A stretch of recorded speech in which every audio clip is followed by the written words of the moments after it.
கடவுள் அருள் டிவி நேயர்களுக்கு அடியேன் சிவயோகி சிவசக்திமான் சுவாமிகள் வணக்கத்தை தெரிவித்துக் கொள்கிறேன். அன்பு நேயர்களே, இந்த பதிவில் சுக்கிர பெயர்ச்சி பலன்கள் தான் சொல்ல போகிறோம். 12 ராசிகளுக்குமே உண்டான சுக்கிர பெயர்ச்சி பலன் தான். அது வருகின்ற 26/7/2025 ஆகஸ்ட் மாதம் 20/8/2025 வரைக்குமே இருக்குது. கிட்டத்தட்ட ஒரு மாதம் இருப்பார். இந்த தடவை ஒரு 25 நாள் இருக்கார். இது வரைக்கும் ரிஷபராசியில் இருந்த சுக்கிரன் தன்னுடைய சொந்த வீட்டிலேருந்து மிதுன ராசிக்கு பயிற்சி ஆகிறார். அதை பற்றி தான் விரிவாக பார்க்க போகிறோம். பொதுவாக சுக்கிரன் தான் நாம் வாழக்கூடிய வாழ்க்கைக்கு எல்லா வசதிகளுமே செஞ்சு கொடுக்கக்கூடியவர். சுகபோக வாழ்க்கைக்கு சுக்கிரன் அப்படி தான் சொல்லப்பட்டிருக்கு. அப்பேற்பட்ட சுக்கிரன் இது நாள் வரைக்கும் ரிஷபராசியில் தன் சொந்த வீட்டில் அமர்ந்து அவரும் சந்தோஷமாக இருந்து மக்களுக்கும் சந்தோஷமான வரத்தையும் அருளையும் வாரி வாரி வழங்கி கொண்டிருந்தார். ஆனால் இப்பொழுது சுக்கிரன் அடுத்த ராசியாகிய மிதுன ராசிக்கு செல்கிறார். மிதுன ராசிக்குரியவர் புதன். சுக்கிரனுக்கும் புதனுக்கும் ஒற்றுமை ஓரளவுக்கு தான் உண்டு. பெருசாக சொல்ல முடியாது, ஓரளவுக்கு பரவாயில்ல. ஏன்னா புதன் விஷ்ணுடைய அம்சம், சுக்கிரன் லக்ஷ்மியோட அம்சம். அதனாலும் இருந்தாலும் ஏன் அப்படி சொன்னேன்னா, அந்த மிதுன ராசியிலே குரு பகவான் அங்கே அமர்ந்திருக்கிறார். அந்த தேவகுருவான குரு பகவானுடன் அசுர குருவான இந்த சுக்கிரன் போய் சேருகிறார். நல்லா கேட்டுங்க, குருவும் சுக்கிரனும் ஒரு ஜாதகத்தில் சேரக்கூடாது, பார்வையும் பார்க்கக்கூடாது. ஏனென்றால் குரு கொடுப்பதை சுக்கிரன் தடுப்பார், சுக்கிரன் கொடுப்பதை குரு தடுப்பார். இது வழி வழியாக வரக்கூடிய ஒரு விஷயம். ஜோதிடத்தில் மிகப்பெரியமான விதியாக சொல்லப்பட்டது. ரொம்ப கஷ்டப்படுவாங்க. 2 கட்டான்னு சொல்லுவாங்களே, அந்த மாதிரி தான். ஒன்று வரும், ஒன்று மூடும். ஒன்று கதவு திறக்கும், ஒரு கதவு மூடும். இப்படி தான் நடக்கும். அதனால தான் இந்த சுக்கிர பயிற்சி கொஞ்சம் கடினமாக தான் இருக்கும். இருந்தாலும் அவர்களுடைய பார்வை பலன் ஒன்று இருக்கு இல்லையா, அதை வச்சும் நல்லது நடக்கக்கூடிய விஷயம். அதனால் 12 ராசிக்கு இப்போ நான் பலன் சொல்ல போகிறேன். பொதுவான பலன் பார்க்கும்பொழுது, இப்போது உள்ள நேரங்காலம் பார்க்கும்போது பொதுவாகவே எல்லா கிரகங்களுமே ராகு கேதுவோடைய பிடியில் மாட்டின்று. வக்ரம் பெற்ற சனி ராகுவோடைய அமர்ந்திருக்கார், கும்பராசியில் அமர்ந்துட்டார். செவ்வாயோட கேது அமர்ந்துட்டார். இது நடுவில் தான் எல்லா கிரகமும் இருக்குது. எந்தெந்த கிரகங்கள் சேரக்கூடாதோ அந்தந்த கிரகங்கள் தான் சேர்ந்துருக்கு. ராகுவும் சனியும் சேரக்கூடாது, செவ்வாயும் கேதுவும் சேரக்கூடாது, குருவும் சுக்கிரனும் சேரக்கூடாது. பாருங்கள், எவ்வளோ பிரச்சனைக்கு மேலே பிரச்சனை தான் வரப்போகுது. இருந்தாலும் எல்லாருக்குமே பரிகாரம் உண்டு, இறை வழிபாடு உண்டு, தான தர்மங்கள் உண்டு. அதெல்லாம் செஞ்சுட்டு வந்தீங்கனாலே நீங்கள் வெளியே வந்துடலாம். இப்போ இதனால் என்னென்ன நடக்கும்னு கேட்டிங்கனாக்கா, முதல்ல சுக்கிரன் குருவோடு சேரும்போது என்ன நடக்கும்னா, குருவால் கொடுக்கக்கூடிய பலன்கள் எல்லாமே மட்டுப்படும், தட்டுப்படும், கிடைக்காமல் போகும், தாமதமாகும். ஒரு படிப்பு படிக்கணும்னா தாமதமாகும். ஒரு கல்வி நிலையத்தில் சேரணும்னா சீட்டு கிடைக்காம கஷ்டமாக இருக்கும். அதே மாதிரி பணத்தட்டுப்பாடு ஏற்படும். பணம் கொடுத்துக்கிட்டே இருந்தவங்க திடீர்னு நிறுத்திடுவாங்க கொடுக்காம. ஃபைனான்ஸில் கேட்டால் கிடைக்காது, கடன் கேட்டால் கிடைக்காது. இதுதான் மாதிரி நடக்கும். அதே மாதிரி வண்டி வாங்கணும்னு நினைப்பீங்க, தள்ளி தள்ளி போயின்னே இருக்கும். பெண்களுக்கு ஏற்ற அணிகலன்கள் அதெல்லாம் வாங்க பார்ப்பீங்க, துணிமணிகள் வாங்க பார்ப்பீங்க, அதெல்லாமே தள்ளி போகும். சுகபோகமான வாழ்க்கைக்கு தேவையானவற்றை வாங்கணும்னு நினைப்போம், ஆனால் தள்ளி தள்ளி போயிடும். ஏனென்றால் இந்த சுக்கிரனுக்கு அம்சத்துக்குரியதும் குரு அம்சத்துக்குரியதும் மாறி மாறி இருவரில் ஒருவர் தடுத்து விடுவார். இது நடக்கும். அடுத்ததாக ராகுவும் சனியும் சேர்ந்திருக்கப்படியால் ஒரு கத்திரிக்கோள் என்ன செய்யுமோ அதை செய்யும், கட் பண்ணி விடுன்னு சொல்லுவாங்க. கத்திரிக்கோள்ன்றது கட் பண்ணுறதுன்னு. அப்போது வரக்கூடிய நல்ல விஷயங்கள் எல்லாமே தடைப்பட்டு இருக்கும். அதை தவிர்த்து கட் பண்ணி விட்டுடும், காணாமல் போயிட வச்சிடும். ஒரு சுபகாரியம் நடக்கும்னு நினைப்போம், அது தள்ளி தள்ளி போயிட்டே இருக்கும். ஒரு இடத்துல உதவி கேட்டிருப்போம், அது தரேன்னு சொல்லுவாங்க, பண்ணுறேன்னு வாங்க, அப்புறம் தள்ளி போயிடும். இப்படி தான் இந்த ராகு சனியால் செய்யப்படுது. செவ்வாயும் கேதும் சேர்ந்திருக்கும் போது என்ன தெரியுமா, மிக மிக மோசமான விளைவுகள் ஏற்படும். சமீபத்தில் பார்த்தீங்கன்னா கண்டிப்பாக சொல்லி ஆகணும் இந்த பதிவில், காவல்துறைக்கு கெட்ட பேர் வந்துன்னே இருக்குது. அவங்க அதுக்கேற்ற மாதிரி நடந்துக்கிட்டு இருக்காங்க. அந்த செவ்வாய் கிரகம் என்றது என்ன, காவல்துறைக்கும் இராணுவத்துறைக்கும் உரிய கிரகம் செவ்வாய் கிரகம். அப்பேற்பட்ட கிரகம் கேதுவோடு சேர்ந்தால் கேது போல் கெடுப்பார் இல்லைன்னு சொல்லியிருக்காங்க ஜோதிட சாஸ்திரம். அப்போ கேது, அந்த கெடுக்கக்கூடிய கேதுவோட செவ்வாய் சேர்ந்திருக்கு இல்லையா, அதுவும் சிம்மத்தில் சேர்ந்திருக்கு இல்லையா, சூரியன் வீட்டில். அப்போது கண்டிப்பாக இதில் அரசாங்கத்திற்காருக்கும் பதில் சொல்ல வேண்டியிருக்கும். காவல்துறை செய்யும் தவறுகளுக்கெல்லாம் அரசாங்கம் பொறுப்பேற்கக்கூடிய நிலை வரும்.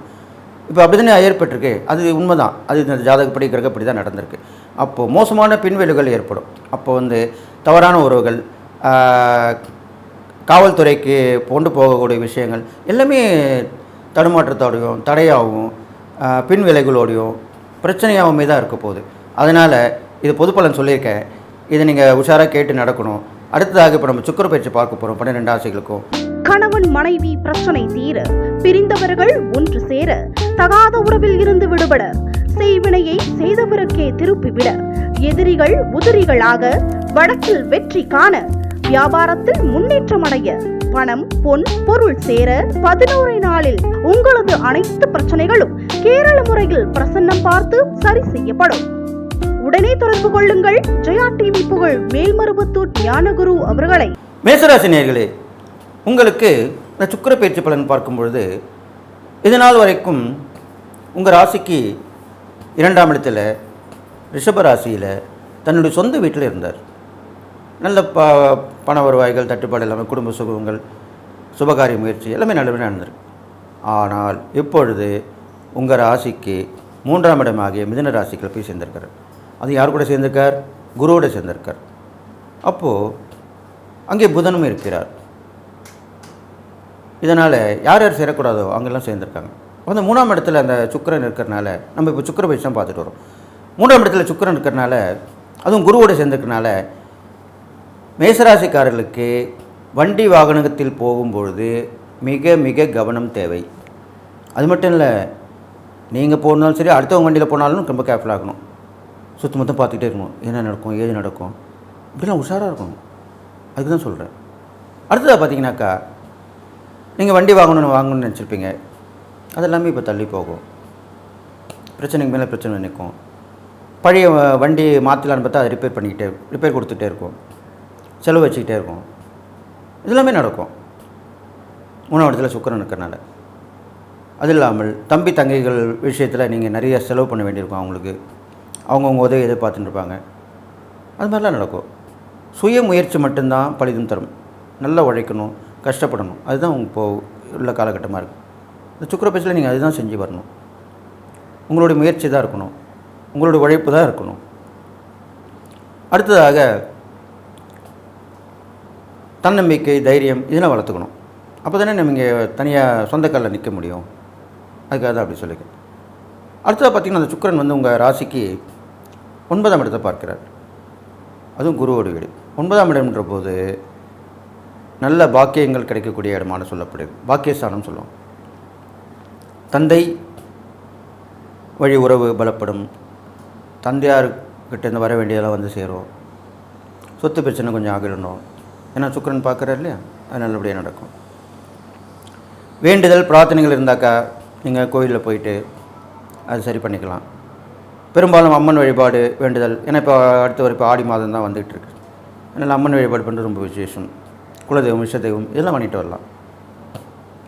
நீங்கள் வேண்டுதல் பண்ணியிருந்த தெய்வம் இருந்தால் அந்த தெய்வத்துக்கு பண்ணிட்டு வரலாம். வேண்டுதலையும் பிரார்த்தனையும் நிறைவேற்றக்கூடிய காலமாக மேஷராசிக்காரர்களுக்கு இந்த காலம் அமைந்திருக்கிறது. அடுத்ததாக சுக்கிர பயிற்சியால் உங்களுக்கு வரக்கூடிய லாபங்கள், வெளியூர் பிரயாணங்கள், பிரபல மனிதருடைய தொடர்பு, பெரியவருடைய ஆசீர்வாதம், நல்ல விஷயங்கள் நடக்கிறது, இதெல்லாம் மிக நல்லதுங்க கெட்டதும் சேர்ந்து நடக்க போகுது. அதனால் மேஷராசிக்காரர்களை பார்த்திங்கன்னா இந்த சுக்கிர பயிற்சி ரொம்ப விசேஷமாக தான் இருக்க போகுது. அதனால் பயப்பட வேண்டாம். நீங்கள் செய்யக்கூடிய இறைப்பரிகாரம் பார்க்கும்பொழுது உங்கள் ராசியாதிபதி செவ்வாய் தானே. செவ்வாய்க்கு அதிதேவதை முருகர். முருகப்பெருமானுடைய மனைவிமார்களிலே தெய்வானை வள்ளியம்மாள் அப்படி சொல்லுவாங்க. 2 பேர். அவர்கள் மனைவி என்று சொல்லக்கூடாது, 2 சக்திகள் தான் அது. அதை நாம் இப்போது மருவி எப்பயுமே ஒரு உருவ வழிபாடு தானே எல்லாருக்குமே தெரிஞ்ச ஒரு விஷயமா இருக்கும். அருவ வழிபாடுன்றது சரியாக வராது. கண்ணுக்கு தெரியாத எதுவுமே நம்ம நம்ப மாட்டோம். அதனால தான் உருவ வழிபாடு கொண்டு வந்தாங்க. ஆன்றோர்கள், சான்றோர்கள் எல்லாமே, முன்னோர்கள் எல்லாருமே அப்படி தான் செஞ்சுட்டு போயிருக்காங்க. அந்த வகையில் அந்த முருகப்பெருமானுடைய துணைவியாராக இருக்கக்கூடிய வள்ளியம்மாள், அந்த சுக்கிரனுடைய அம்சம் பெற்றவர் அவர். அந்த வள்ளியம்மலை சேர்ந்த முருகரை வழிபட வேண்டும். அது இல்லாமல் முருகருக்கு திருமணங்கள் எங்கேயும் நடந்ததுன்னா அந்த விசேஷங்களில் போய் கலந்துக்கலாம். முருகர் கோயிலுக்கு போயிட்டு வரலாம், தொடர்ந்து வழிபாடு செய்துட்டு வரலாம், அர்ச்சனை செய்யலாம், விளக்கேற்றலாம், எல்லாமே செஞ்சுட்டு வரலாம். இதெல்லாமே இந்த சுக்கிர பயிற்சி உங்களுக்கு நன்மையை தான் செய்யும். அடுத்ததாக சுக்கிரன் 9ஆம் தேதி பார்ப்பதனால நல்ல விஷயங்கள் நடக்கணும்னா ஒரு வீடு கட்டி முடிக்கணும், ஒரு கல்யாணம் நடத்தி முடிக்கணும், ஒரு சுபகாரியம் எடுத்து அதை நல்லபடியாக செஞ்சு முடிக்கணும் அப்படின்னா சுமங்கலிகள், வயதான சுமங்கலிகள் சொல்லுவாங்க. அவங்க சுவாசினி அப்படின்னு சொல்லுவாங்க, அந்த வயதான சுமங்கலிகளை. அப்படிப்பட்ட அந்த சுமங்கலிகளுக்கு தட்சணை தாம்பூலம் கொடுத்து அவருடைய ஆசீர்வாதம் வாங்க வேண்டும். அதுதான் முக்கியமான விஷயம். ஆசீர்வாதம் வாங்கினாலே போதும், நல்ல விஷயம் நடக்கும். அடுத்ததாக நீங்கள் செய்யக்கூடிய தான தர்மங்கள் பார்க்கும் பொழுது மேஷராசிக்காரங்களுக்கு விபத்தில் அடிபட்டவங்களுக்கு உதவி பண்ணலாம். பெரும்பாலும் பெண்கள் முன்னேற்றத்துக்கு வழிபடலாம், உதவி செய்யலாம், அவர்களுக்கு ஏற்ற உதவிகளை செய்து வரலாம். கணவனால் கைவிடப்பட்டவர்கள், விதவைகள், திருநங்கைகள், இவங்களுமே உதவி பண்ணிட்டு வரலாம். பெரும்பாலும் நோய்வாய்ப்பட்டிருக்கவங்களுக்கும் விபத்தில் அடிபட்டவர்களுக்கும் செய்வது முக்கியமான பரிகாரமாக உங்கள் ராசிக்கு சொல்லப்படுது. செவ்வாயில் தான் அப்படி ஆகும். ரத்தம் வெளிவரது, அடிபடுறது, காயங்கள் இதெல்லாமே செவ்வாய் பகவானால் தான். இப்போ அந்த செவ்வாய் பகவானும் கேது பகவானும் சேர்ந்து மோசமான நிலையில் தான் இருக்கார். உக்கிரமாகவும் கோபமாகவும் ஆக்ரோஷமாகவும் இருந்து வருகிறார். மேசராசியில் இருக்கும் காவல்துறையில் உள்ளவர்கள் கவனமாக இருக்க வேண்டும். கெட்ட பேர் வந்துடும், வேலை போயிடும், கெட்ட பேர் வந்துடும், பிரச்சனை வரும், ஏதாவது ஒன்று வரும். செய்கையிலும் சரி பேச்சிலும் சரி நிதானம் தேவை. காவல்துறை மட்டும் இல்லை, இராணுவத்துறை உள்ளவங்க, காவல்துறை உள்ளவங்க, ரியல் எஸ்டேட் சம்மந்தப்பட்டவங்க, நெருப்பு சம்மந்தப்பட்ட தொழில் செய்கிறவங்க, எலக்ட்ரிக்கல் எலக்ட்ரானிக்ஸ் துறையில் இருக்கவங்க, இவங்க எல்லாமே உஷாராக இருக்கணும். ஏன்னா செவ்வாய்க்கு அது முக்கியத்துவமான இந்த துறைகள்லாம் சொல்லப்பட்டிருக்கு. அதனால் மேசராசிக்காரர்கள் இந்த சுக்கிர பயிற்சி நல்லதும் செய்யும் கெட்டதும் செய்யும்.